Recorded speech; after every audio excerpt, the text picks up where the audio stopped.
بسم اللہ الرحمن الرحیم۔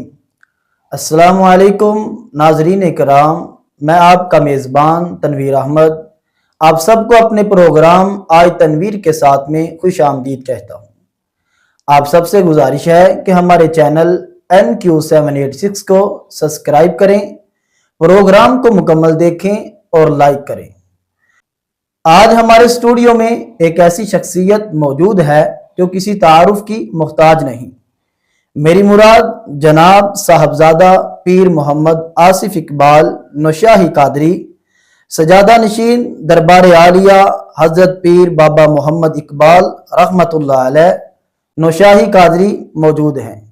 علیکم ورحمۃ اللہ وبرکاتہ۔ وعلیکم السلام ورحمۃ اللہ وبرکاتہ۔ جی پیر صاحب، کیا حال چال ہے؟ جی اللہ کا شکر ہے، الحمدللہ۔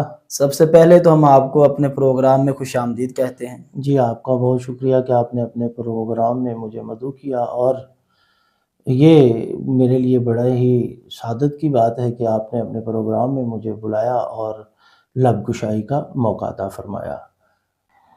تو ناظرین کرام، ہم صاحبزادہ صاحب سے جاننے کی کوشش کرتے ہیں کہ جادو کی اصل حقیقت کیا ہے۔ جی بہت شکریہ جی۔ یہ بہت ہی کامن بات ہے کہ ہر بندہ سمجھتا ہے مجھ پہ جادو ہو گیا ہے، اور ہر بندہ یہ سمجھتا ہے کہ جادو چیز کیا ہے۔ کچھ لوگ اس کے انکاری ہیں، کچھ اس کو ماننے والے ہیں۔ سب سے پہلے میں آپ کو یہ بتانا چاہتا ہوں کہ جو جادو ہے نا، وہ اٹل حقیقت ہے۔ جادو کی حقیقت سے انکار نہیں کیا جا سکتا۔ اس کو اگر ہم قرآن کی نظر سے دیکھیں تو سورۃ بقرہ کی آیت نمبر 102 میں ہمیں یہ بات ملے گی کہ جادو کرنے والے شیطان لوگ ہیں، اور یہ کام ہی شیطانی کام ہے، اس کے کرنے والا کافر ہے۔ اور علماء اکرام کہتے ہیں کہ کافر کی بخشش ہو سکتی ہے لیکن شیطان کی بخشش نہیں ہوگی، کیونکہ وہ اپنے برے کام چھوڑ ہی نہیں رہا۔ کافر کہیں نہ کہیں زندگی میں جا کے اگر توبہ کر لیتا ہے تو اس کی اللہ توبہ قبول فرما کر اس کو معاف فرما دے گا۔ جہاں تک ایسے شیطانی کاموں کی بات ہے، ان لوگوں کو اللہ کبھی بھی نہیں بخشے گا۔ نظر ڈالتے ہیں کہ اس مفہوم پر کہ اللہ تعالیٰ سورۃ بقرہ میں فرماتا ہے کہ ایسا علم ہے جو شیطان پڑھتے تھے۔ کیا کرتے تھے؟ شیطان پڑھتے تھے، اور یہ ایسا علم سیکھتے تھے۔ یہ مفہوم بیان کر رہا ہوں اسی آیت کا، کہ میاں بیوی میں جھگڑا کروا دیتے، لڑائی کروا دیتے، طلاق کروا دیتے۔ ٹھیک ہے جی۔ اسی طرح اگر حدیث کی روشنی میں جادو کو دیکھا جائے تو مکہ میں ایک کافر تھا، لبید یہودی تھا۔ اس نے سرکار دو عالم صلی اللہ علیہ وآلہ وسلم پر اس طرح کا جادو کیا ہوا تھا کہ آپ کوئی کام کرتے تو پھر آپ کو یہ گمان ہوتا کہ میں نے یہ کام نہیں کیا۔ یہ حدیث نمبر بخاری شریف میں 5763 ہے، مسلم شریف میں اس کا انٹرنیشنل نمبر جو ہے وہ 2189 ہے۔ اسی طرح سرکار دو عالم صلی اللہ علیہ وآلہ وسلم نے ایک جگہ فرمایا، بخاری شریف کی حدیث ہے 2766 اور صحیح مسلم کی حدیث ہے 89۔ سرکار نے 7 کاموں سے روکا کہ یہ کام نہیں کرنے۔ ان میں 2 کام جو ہے نا وہ میں آپ کو بتا دیتا ہوں، ایک شرک نہیں کرنا، ایک جادو نہیں کرنا۔ اب آپ کو یہ پتہ چل گیا ہوگا کہ جادو جو ہے نا وہ ہوتا ہے اور چلتا ہے۔ اسی طرح اللہ تعالیٰ نے سورۃ فلق میں ہمیں یہ سکھایا کہ تم مجھ سے یہ پناہ مانگو کہ جو گروہوں پر پڑھ کر پھونکنے والی ہیں یا پھونکنے والے ہیں، ان کی شر سے بھی اللہ سے پناہ چاہنی چاہیے۔ اسی طرح موسیٰ علیہ السلام کے سامنے جادوگروں نے رسیاں پھینکی تو وہ چلنا شروع ہو گئیں، وہ سانپ بن گئے، اور موسیٰ علیہ السلام کی نظر کو انہوں نے اس طرح باندھ دیا کہ ان کو گمان ہو رہا تھا کہ رسیاں چل رہی ہیں۔ قرآنی آیات کی روشنی میں اور نبی مکرم صلی اللہ علیہ وآلہ وسلم کی احادیث کی روشنی میں جان سکتے ہیں کہ جادو کتنی بری بلا ہے۔ جی تنویر صاحب، میں آپ کی اس بات کی طرف توجہ دلانا چاہتا ہوں کہ وہ جادو سے سرکار نے روکا ہے کہ جادو نہیں کرنا، اور شرک سے روکا ہے۔ دو باتیں کیوں سرکار نے ان پہ زور دیا؟ اب جو صحیح کرنے والے ہیں، جو قرآن اور حدیث کی روشنی میں دم کرتے ہیں یا تعویذ دیتے ہیں، اگر وہ یہ کہہ کے تعویذ دے رہے ہیں نا کہ تعویذ تمہیں آرام دے دے گا، تو یہ شرک میں چلا جائے گا۔ اور جو صحیح علم رکھنے والے، دم کرنے والے لوگ ہیں نا، ان کو بھی اپنے الفاظ پہ غور کرنا چاہیے کہ ہم کیا کہہ رہے ہیں۔ ٹھیک ہے جی، عام سی بات ہوتی ہے، ہم سوچتے نہیں ہیں، ہم کہتے ہیں جا تینوں ادھے نال آرام آ جائے گا۔ وہ چیز کبھی بھی آرام نہیں دے سکتی جب تک اللہ تعالیٰ کا حکم نہ ہو۔ اور جو جادوگر ہیں یا جیلی پیر ہیں، وہ کہیں گے جی میرے دم نال تینوں آرام آ جائے گا، میرے تعویذ نال تینوں آرام آ جائے گا، میں کرتا۔ اس طرح کی کہانیاں ملنے بہت ساری آپ کو مل جائیں گی کہ پیر صاحب کہہ رہے ہیں جی میں نے اس کی ٹانگ توڑ دی۔ تم ٹانگ توڑ سکتے ہو؟ یہ تو ایک شرک ہوا نا تنویر صاحب۔ اچھا پیر صاحب، یہ بتائیں کہ آپ سے ایک سوال کرنا چاہتا ہوں کہ یہ تو انسانوں کی بات کی آپ نے جی، ایسے ہی اکثر دیکھا کہ لوگوں نے جانوروں کے گلوں میں وہ جوتے وغیرہ لٹکائے ہوتے ہیں۔ اچھا ہے کہ اس سے ہم سمجھتے ہیں کہ کسی چیز کو نظر نہیں لگتی، ٹھیک ہے۔ اور یہ عقیدہ کسی حد تک بہت ہی مجھے برا لگتا ہے کہ یار اللہ تعالیٰ نے ایک جانور کو وہ تندرستی دینی ہے، اسی نے زندگی دینی ہے، اسی نے اگر بھینس ہے تو اسی نے اس کا دودھ بڑھانا ہے، اسی نے اس کا دودھ گھٹانا ہے۔ اللہ کے سوا تو کوئی کام کوئی کر ہی نہیں سکتا۔ لیکن سرکار صلی اللہ علیہ وآلہ وسلم کی احادیث مبارکہ کی روشنی میں آپ کو یہ بات بتا دوں کہ نظر لگنا برحق ہے۔ اسی طرح بخاری شریف میں یہ حدیث متعدد بار ہے، مسلم شریف میں بھی ہے کہ حضرت سعید بن خدری رضی اللہ تعالیٰ عنہ کسی قبیلہ کے پاس سے گزرے تو ان کا کوئی بندہ بیمار تھا، یا اس کو کسی بچھو نے یا سانپ نے ڈسا ہوا تھا۔ تو اس قبیلے کی ایک عورت آئی، اس نے کہا جی آپ میں سے کوئی اس دم کو جانتا ہے؟ تو حضرت سعید خدری رضی اللہ تعالیٰ عنہ کھڑے ہوئے، آپ نے جا کے دم کیا تو وہ بندہ ٹھیک ہو گیا۔ انہوں نے کچھ بکریاں ہدیہ دی، تو صحابہ نے عرض کیا کہ ہم سرکار سے پوچھ کے پھر یہ ہدیہ لیں گے۔ تو جب سرکار کے پاس یہ بات انہوں نے عرض کی تو سرکار نے فرمایا اس میں سے میرا حصہ بھی ایک بکری ہے۔ اور حضرت سعید خدری رضی اللہ تعالیٰ عنہ سے نبی کریم صلی اللہ علیہ وآلہ وسلم نے دریافت فرمایا کہ کیا تمہیں یہ دم آتا ہے؟ تو آپ نے فرمایا کہ اللہ کے نبی، میں نے 4 دفعہ سورۃ فاتحہ پڑھ کے دم کیا تھا تو اللہ تعالیٰ نے اس کو شفا عطا فرما دی۔ جی صاحب، آپ ہمارے ناظرین کو یہ بتائیں کہ اگر کسی پر جادو ہوا ہو تو اس پر کیا اثرات مرتب ہوں گے؟ اچھا، یہ بڑی کامن سی بات ہے، کچھ لوگوں کو ایسی فیلنگز آتی رہتی ہیں کہ ہم پہ جادو ہو گیا ہے۔ آستانہ شریف پہ اس طرح کے کافی لوگ آتے ہیں، لیکن جب ان کو چیک کیا جاتا ہے، ان کی کیفیت پوچھی جاتی ہے تو وہ جادو کی نہیں ہوتی۔ جادو کی اسپیسیفک جو حالتیں ہیں نا، اس میں سب سے پہلے حالات میں آپ کے پاس جسمانی اثرات ہیں۔ جس پہ مسلسل جادو ٹونا ہوا ہو اس کی یہ حالت ہوتی ہے کہ اسے کوئی بھی بیماری نہ ہو پھر بھی وہ مسلسل تھکن محسوس کرتا ہے، اور سر میں درد رہتا ہے، پورے جسم میں اس کے درد رہتا ہے، بھاری پن اسے محسوس ہوتا رہتا ہے، ہر ٹائم چڑچڑا ہو جاتا ہے، نیند آتی نہیں، ہر بندے سے جھگڑنے کو اس کا دل کرتا ہے، اور بھوک اس کو لگتی نہیں، بھوک کی اس کو کمی ہو جاتی ہے، اور عجیب طرح کی وہ کیفیت ہوتی ہے، نہ اس کا کسی سے ملنے کو دل کرتا ہے، نہ کسی سے وہ تعلق بنانا چاہتا ہے، ہر بندے سے وہ دور بھاگنا شروع ہو جاتا ہے۔ اچھا، اس میں ایک بات بتا دوں کہ یہ ایک بیماری کی وجہ سے بھی ہو سکتا ہے۔ اس میں آپ کو ایک اور بات بتا دیتا ہوں کہ عورتیں جو ہوتی ہیں نا، وہ اس کا زیادہ شکار ہوتی ہیں۔ اچھا یہ جادو کے علاوہ کی بات ہے.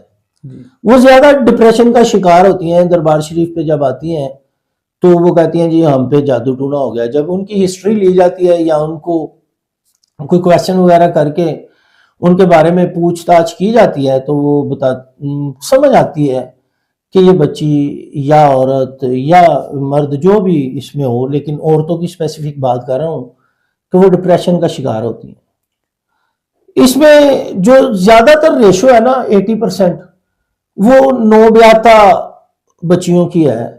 جب وہ بیاہ کے اپنے گھر میں جاتی ہیں تو ان کا ایک خواب ہوتا ہے کہ خاوند بڑا ہیرو ہوگا, جو میری ساس ہے وہ بڑا مجھے پیار کرے گی, میری نندیں بڑا پیار کریں گی. وہ ایک بڑا خوبصورت امیج لے کے اپنے سسرال جاتی ہے, لیکن بہت سے گھروں میں پھر وہ امیج ان کا جو خراب ہوتا ہے, ان کی نظر میں جو وہ سنیریو ہوتا ہے سسرال کا, وہ جب خراب ہوتا ہے تو وہ ڈپریشن میں چلی جاتی ہے.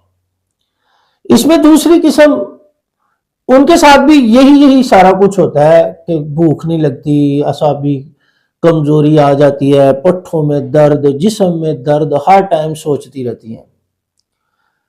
اسی طرح دوسری اس میں ایک بات میں آپ کو بڑے وثوق سے بتا سکتا ہوں کہ یہ میرے تجربے کی بہت بڑی بات ہے کہ جن بچیوں کی نئی شادی ہوتی ہے یا بچوں کی, اسپیسیفک بچیوں کی یہاں بات آپ غور کیجئے گا کہ ان کے ہاں پہلے سال یا دوسرے سال اولاد نہیں ہوتی, تو پھر وہ رشتہ داروں کا جو حلقہ ہے نا وہ ان کو تانے, ہر بندہ پوچھتا تمہارے گھر اولاد نہیں ہو رہی. اس وجہ سے بھی عورتیں پھر ڈپریشن کا شکار ہوتی ہیں اور ان میں یہی جسمانی اثرات موجود ہو جاتے ہیں.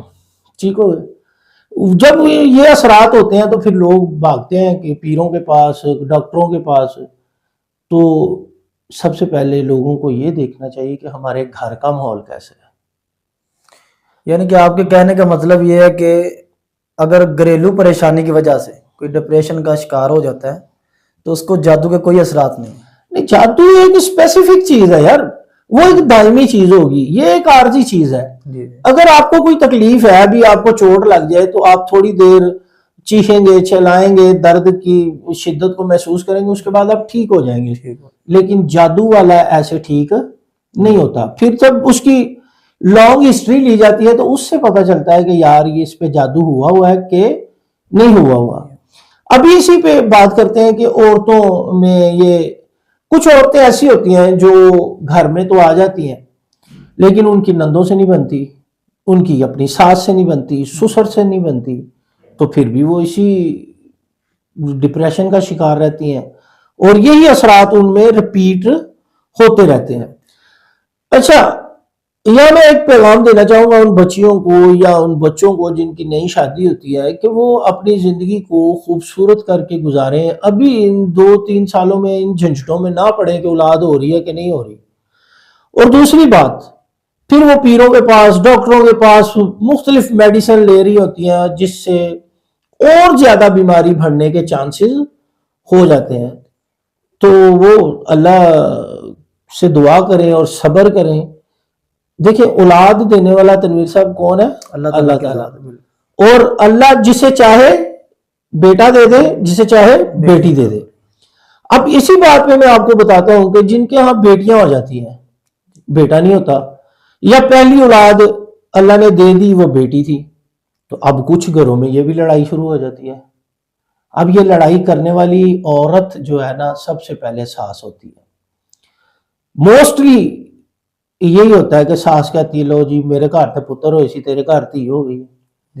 اب وہ بچی عذاب کا شکار ہو جاتی ہے, اس پہ پھر یہ ذہنی جسمانی اثرات شروع ہو جاتے ہیں. اوور تھنکنگ اس کی شروع ہو جاتی ہے, نہ اسے نیند آتی ہے, نہ اسے بھوک لگتی ہے, نہ وہ اپنی بچی کو سنبھال سکتی ہے. یہ موسٹلی ہمارے آستانے پہ اس طرح کے 70% لوگ آتے ہیں. اور میں کہتا ہوتا ہوں کہ یار جدوں بھی تسی جیلی پیر کو جاؤ گے نا وہ تانوں کہے گا کہ تانوں جادو ہو گیا, کیونکہ اس کو اس کی ہسٹری کا پتہ ہی نہیں ہے.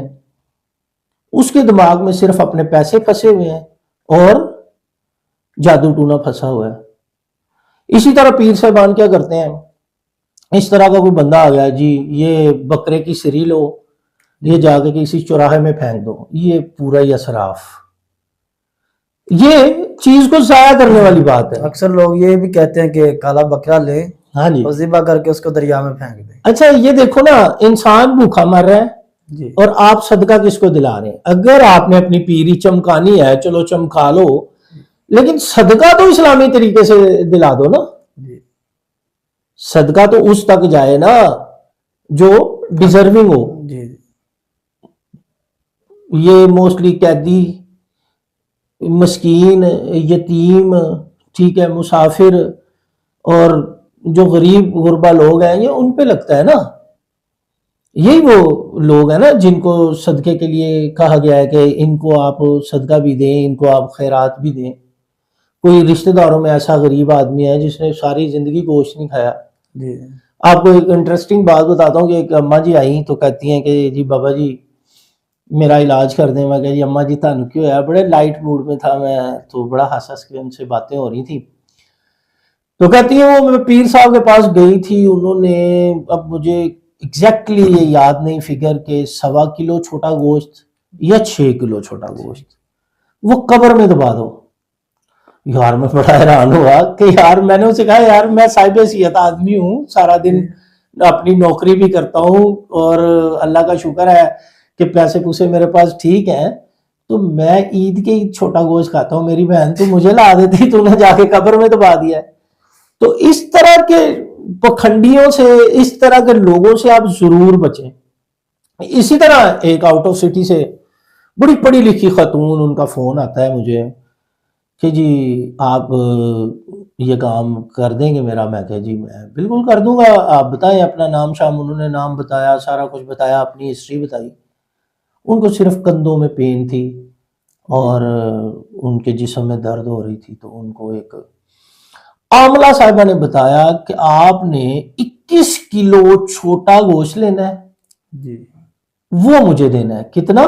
21 کلو 21 کلو کی اگر آپ ایک بڑی بڑی کم قیمت لگا لیں نا، 2000 روپے کلو لگا لیں، 42,000 روپے اور بی بی کو صرف جسم میں درد ہے، پٹھے کھچ جاتے ہیں، ان کی نوکری، ان کی جاب کا، اسی طرح کا کوئی معاملہ تھا۔ تو میں نے انہیں مذاق میں کہا تجھے میں ادھے پیسے دے دوں، میں تمہیں ٹھیک کر دیتا، ٹھیک ہے؟ اچھا ٹھیک، اللہ نے کرنا تھا، یہ ایک مذاق کی بات تھی۔ تو میں نے دم شم کیا، اللہ نے ان کو شفا دے دی۔ تو اس طرح کے بھیڑیے بھی بازار میں موجود ہیں جو انہی چیزوں کو بتا کے کہتے ہیں جی آپ پہ جادو ہو گیا۔ اب اس میں ذہنی اور نفسیاتی اثرات بھی موجود ہیں۔ جب آپ کے جسم پہ اثر ہوتا ہے نا، پھر آپ کے ذہن پہ بھی اثر ہوتا ہے، پھر آپ بلا وجہ گھبراتے ہیں، خوف کھاتے ہیں، بے چین رہتے ہیں، ڈپریشن بہت زیادہ ہو جاتا ہے، توجہ کی کمی ہو جاتی ہے، آپ اپنے اوپر کوئی توجہ ہی نہیں کرتے، آپ صرف بیمار اپنے آپ کو شو کرتے ہیں، عجیب سے خیالات آنا شروع ہو جاتے ہیں۔ بڑی انٹرسٹنگ بات ہے کہ کوئی بندہ 2 منٹ سوتا ہے 4 گھنٹے کی، آگے مجھے خواب سنا رہا ہوتا ہے، تو میں کہتا ہوں بھائی تیری نیند 2 گھنٹے ہے، 6 گھنٹے یا 7 گھنٹے دی تو خواب سنا رہے ہیں، کیا وہ فلم بن رہی سی؟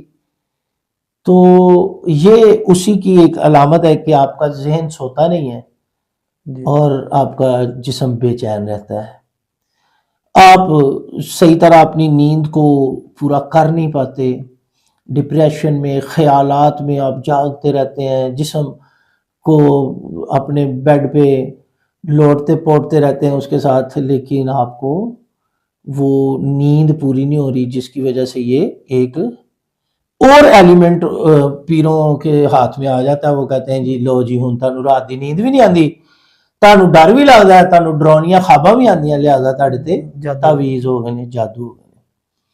جادو کے بارے میں پہلے ہی بتا چکا ہوں یہ ایک دائمی چیز ہے، لیکن یہ جتنی چیزیں میں بیان کر رہا ہوں یہ عارضی ہیں۔ ان کا علاج بہت آسانی سے ممکن ہے، اگر گھر والے چاہیں نا ایسے مریض کو، تو ایسے مریض کو کیا کریں کہ اپنے پاس بٹھائیں، اس کے ساتھ اچھی اس کی دلچسپی کی باتیں کریں، ٹھیک ہے؟ اس کے ساتھ وہ باتیں نہ کریں جن سے وہ چڑ کھاتا ہے یا وہ غصہ ہوتا ہے. تو ایسے مریض کو اگر کسی کی بیوی ہے تو خاوند کو چاہیے کہ اس کو زیادہ سے زیادہ ٹائم دے. کسی کی بیٹی ہے تو باپ اور ماں کو چاہیے کہ اس کو ٹائم دے. کسی کی بہو ہے تو ساس کو چاہیے. یعنی کہ جو بھی اس کے ساتھ رشتہ ہے اس کو آپ کیئر کریں, اس کو یہ فیل کروائیں کہ تمہارے بغیر ہماری زندگی کچھ نہیں ہے. ٹھیک ہے جی. اس سے اس کی جو درد ہے, اس کی تکلیف ہے, اس میں کچھ نہ کچھ کمی واقع ہوگی اور وقت کے ساتھ ساتھ وہ بندہ ٹھیک ہو جائے گا. اسی طرح اب یہ جب آپ کے جسم تھکا ہوا ہو, ذہن تھکا ہوا ہو, تو گھر میں لڑائیاں ہوں گی. اچھا, آپ کو یہ بڑی انٹرسٹنگ بات لگ رہی ہوگی کہ جب آپ جسمانی طور پہ بھی تھکے ہوئے ہیں, ذہنی طور پہ بھی تھکے ہوئے ہیں, ڈپریشن آپ پہ فل ہیوی ہوا ہے, تو آپ کی گھریلو زندگی کیسے خوشحال ہو سکتی ہے؟ کبھی نہیں ہو سکتی ہے جی, کبھی نہیں. اچھا, اس میں کیا ہوتا ہے کہ میاں بیوی کا جھگڑا. اچھا, یہ فیورٹ سبجیکٹ ہے پیر صاحبان کا کہ تم لوگوں پہ کسی نے جادو کروا دیا. میاں بیوی کو خود چاہیے اپنی ہسٹری کو انالیسس کریں, اپنی بیک گراؤنڈ کو انالیسس کریں, اپنے پاسٹ کو انالیسس کریں کہ یار کہاں پہ کمی آ گئی ہے, کس وجہ سے لڑائیاں ہو رہی ہیں. اگر تو بیوی ان علامات کا شکار ہے تو مرد کو چاہیے کہ ان کے ساتھ کوآپریٹ کریں, اور اگر مرد شکار ہے تو عورت کو چاہیے ڈیفینیٹلی. اب وہ گھروں میں لڑائیاں شروع ہو جاتی ہیں, پھر گھروں میں بے سکونی, نفرت شروع ہو جاتی ہے, پھر رشتہ داروں میں یہ باتیں کھلنا شروع ہو جاتی ہیں, رشتہ داروں سے بھی نفرت ہونا شروع ہو جاتی ہیں. اور جو بات میں ہر دفعہ اپنی ہر گفتگو میں کہتا ہوں, پھر سٹیٹس لگنے شروع ہو جاتے ہیں. ٹھیک ہے جی. پھر جب آپ سٹیٹس لگاتے ہیں تو لوگ انکوائری کرتے ہیں. اب یہ رشتہ داروں سے دوری, اپنے رشتوں سے دوری, اپنے رشتوں سے لڑائی کا موجد بنتے ہیں. میاں بیوی کے اندر لڑائی ہوگی, وہ پیر صاحب کے پاس گئے, انہوں نے سمجھا بندہ نہیں ہے کہ, تو اس نے جاتے کہنا جی جادو ہو گیا. اس نے یہ نہیں پوچھنا یار تم لوگوں کی لڑائی کیوں ہو رہی ہے. میاں بیوی کی لڑائی کوئی لڑائی نہیں ہوتی. اچھا, ان کی لڑائی اس طرح ہوگی, آٹا ختم ہو گیا ہے, نمک ختم ہو گیا ہے, بچوں کی فیس دینی ہے, فلاں کرنا ہے, فلاں کرنا ہے, فلاں کرنا ہے. اچھا, یہاں بھی موسٹلی وہ لوگ زیادہ جھگڑتے ہیں جن کی شادی شروع میں, یعنی کہ نئی شادی ہوئی ہوتی ہے نا, وہ شروع میں جھگڑا کرتے ہیں. اس کی وجہ ہے کہ انڈرسٹینڈنگ نہیں ہوتی. اب یہاں بھی ایک بڑا نکتے والی بات ہے تنویر صاحب, سنیے گا کہ ماں بہو کو کہتی کہ تو نے صبح اٹھنا ہے, جلدی نماز پڑھنی ہے اور سارے گھر کا کام کرنا ہے. اب ان کی نئی شادی ہوئی ہے, اب ان کا لڑکا اس بچی کو سونے نہیں دے رہا ساری رات, وہ باتیں کر رہے ہیں, اپنے کاموں میں انگیج ہیں, تو وہ صبح کیسے جلدی اٹھ جائے گی؟ میں ماؤں سے کہتا ہوتا ہوں کہ اگر بہو کو صبح جلدی اٹھانا ہے تو اپنے بیٹے سے بات کرو کہ وہ اس کو انگیج نہ رکھے, وہ اس کے آرام کا خیال رکھے. اگر اس نے صبح اٹھنا ہے تو اس کے جو بھی اس کے سونے کا جلدی انتظام کیا جائے, اس کے لیے جو بھی ریلیف ہو سکتا ہے اس ٹائم میں اس کو دیا جائے. یہ نئی شادی میں بہت چیزیں ہوتی رہتی ہیں, اور بہت سے لوگ آ کے شکایت کرتے ہیں. کسی کی ساس ماں آ جائے نا تو وہ آگے بہو کی اتنی برائیاں کرتی ہے کہ جی 12 بجے تک صبح ستی رہتی ہے. آپ دیکھو کہ وہ کس وجہ سے سوئی ہوئی ہے. اس کے علاوہ ایک ایلیمنٹ ہے کہ مرد جو ہوتا ہے نا, وہ اپنی بیوی کے سامنے کچھ اور ہوتا ہے اور اپنی ماں کے سامنے کچھ اور ہوتا ہے. جب ماں کہتی ہے نا کہ تمہاری بہو, تمہاری بیگم یہ کام نہیں کر رہی, تو وہ کہتا ہے جی وہ گل کرو. اب ماں تو چڑھ گئی نا, کہتی تیرا بندہ تو مینوں کہہ رہا ہے کہ تیرا قصور ہے. ٹھیک ہے. اب کچھ لوگ اس طرح کے دوگلے بھی ہوتے ہیں, ماں سے بھی بات کر لیتے ہیں, بیگم سے بھی ماں کی بات کر لیتے ہیں, یعنی کہ بیگم کی برائی ماں کے آگے, ماں کی برائی بیگم کے آگے. تو یہ گھروں میں لڑائی کا ایک سلسلہ, لامتناہی سلسلہ چل پڑتا ہے, پھر یہ کبھی ختم نہیں ہوتا. ساس مر بھی جائے تو اس کی بیٹیاں پھر یہ